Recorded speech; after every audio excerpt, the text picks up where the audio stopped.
This is delicious, Mommy. I love it. What if Baby Sonic Pets Teams saves Mobius Planet in Sonic 4 the movie? That afternoon in Mobius seemed calm, but under that calm a threat was hiding that no one could see yet.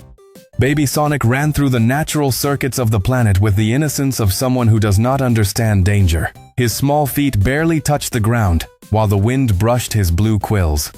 In his hand, he carried a red rose, slightly bent, picked clumsily but with pride, as if it were the most valuable treasure in the world.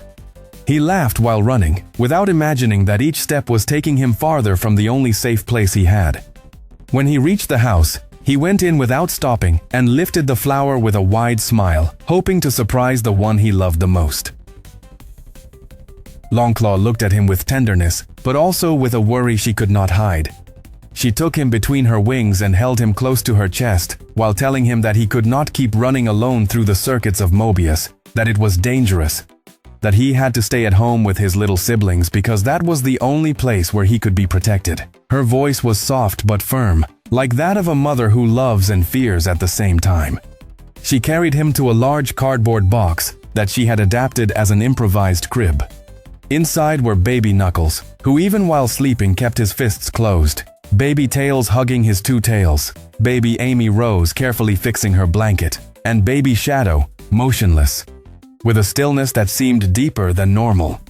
Longclaw placed Sonic beside them, and for a moment watched the five of them, knowing they were not ordinary babies, knowing that inside them something was beating that the whole world wanted to control. She told them it was time to sleep and left the house to watch the forest. It was not a casual watch, it was constant and tense. She looked between the trees, listened to every crack of branches, studied every shadow. She knew the echidnas were close. That race of warriors had begun to track the chaos energy coming from the little ones. They did not want to destroy them. They wanted to capture them. They wanted to shape that power before it grew too much. Longclaw knew that if they found them, there would be no mercy. Inside the box, they tried to sleep, but sleep would not come. They had played all day, they had run, jumped, and competed with each other. Their fast metabolism burned energy at an impressive rate, and now their small stomachs demanded food. Knuckles moved restlessly. Amy whispered that she was hungry. Tails looked at the door, waiting for Longclaw to return. Even Sonic, who rarely stayed still, felt the emptiness inside him. Shadow, meanwhile, did not sleep. His eyes stayed open in the darkness, as if he sensed that something was about to change. Subscribe and smash that like. Come on, hit that button. Let's keep this adventure rolling. Longclaw returned with many fresh fruits that she had quickly gathered. She sat next to the box and began to feed them one by one. She gave Knuckles green grapes, which he ate eagerly. She offered Sonic a large piece of juicy watermelon that he ate laughing and getting juice on his face. She handed Amy a sweet banana that she held with both hands. She gave Tails and Shadow shiny, crunchy apples. They ate desperately, as if they had not tasted food in weeks, and little by little the energy returned to their bodies. Longclaw watched them with a mix of love and sadness, as if she knew that each moment could be the last. When they finished eating and it seemed that they would finally sleep, Sonic spoke for everyone and asked for a story before closing their eyes. Longclaw smiled softly and began to tell them that once there was a team of 5 babies destined to become the most powerful warriors in all of Mobius, but they were chased by an ancient race called the echidnas. Proud warriors who feared what those little ones could become. As she spoke, the little ones listened, fascinated, without understanding that the story was not a tale, but their own reality.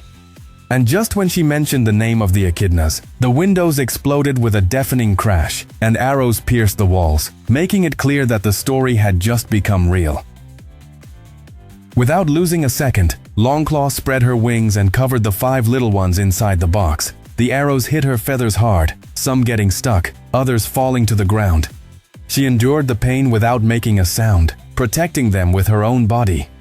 From the trees, the echidnas advanced with spears raised and shining armor, determined to capture the chaos energy before it grew out of control.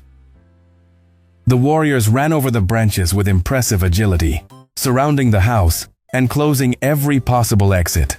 The strongest of them pulled back his bow and aimed directly at Longclaw.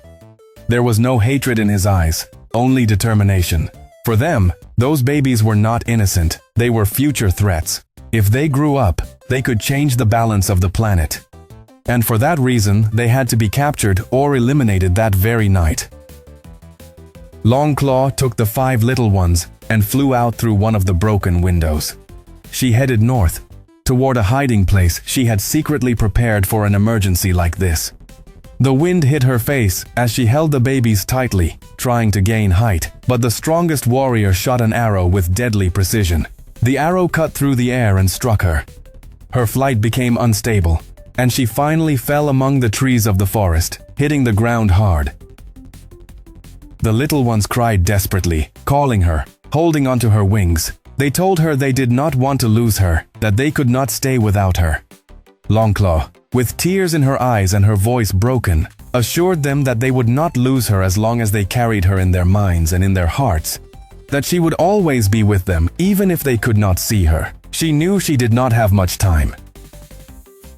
With the little strength she had left, she opened a bright dimensional portal. She sent Knuckles first, then Amy, then Tails, and finally Shadow. Sonic stayed by her side, asking what they would do without her.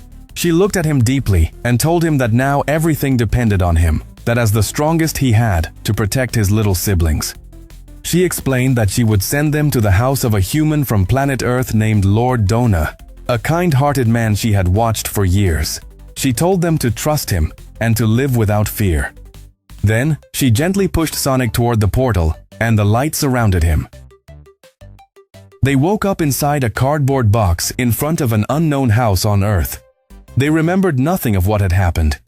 The intense current of chaos energy from the dimensional travel had affected their small brains, causing complete amnesia. Mobius, Longclaw, and the attack had turned into emptiness.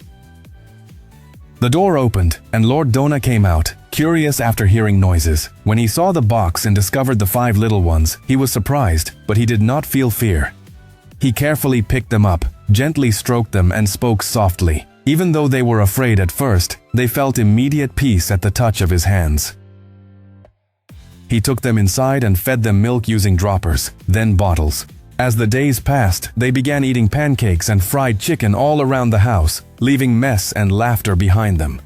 They grew under the care of Lord Dona, living a completely new life without remembering their true origin. But one of them did remember. Baby Shadow, with his mind filled with chaos energy, began to recover fragments of what had happened in Mobius. He remembered the forest, the fall, the portal, and the promise. He understood that his home was not Earth and that his planet was still in danger. And in silence he began to think about how to convince his little siblings to return one day to defend what they had lost.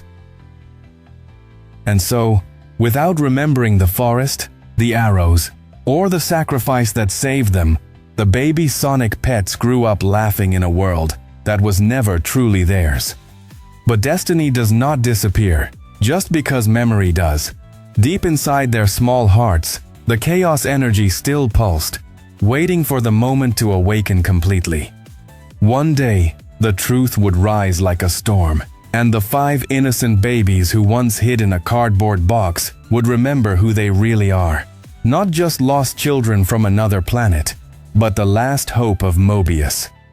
And when that day comes, the world will understand that legends are not born in glory, they are forged in loss, sacrifice, and a promise that refuses to die.